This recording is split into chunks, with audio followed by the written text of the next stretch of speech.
চাওক, যেহেতু আমার মামাই আমাক এটা মানে গুহারি দিছে যে আমি এতিয়া গরু কুরবানির পৰা বিরত থাকিম, সেই কারণে আমি আহিছো। আমি আসলতে আমি কুরবানির দিম। এই কুরবানির কারণে যাতে আমার সনাতনী ভাই সকলের মানে আঘাত নালাগে, সেইটো আমি চিন্তাধারা কৰি আজি এই গরু কুরবানিটো আমি এৰিলো। এতিয়া আমি সব মিলি এই ছাগলী বা খাহী এইবোৰ কুরবানি দিম।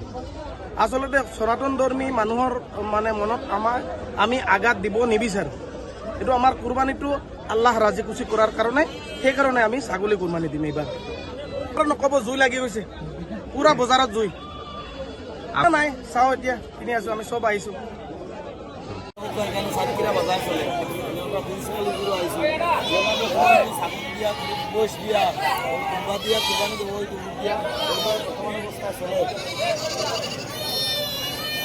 কোনটা কইবা কিতা কইবা আপনার দর্শকদের?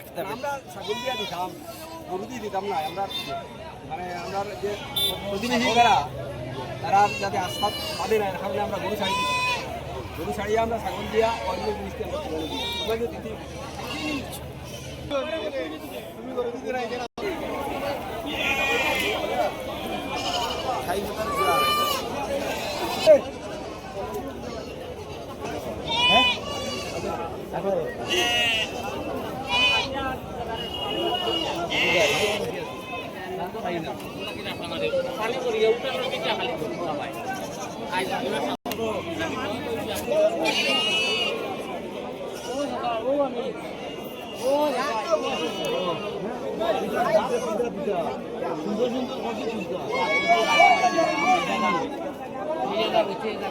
সুন্দর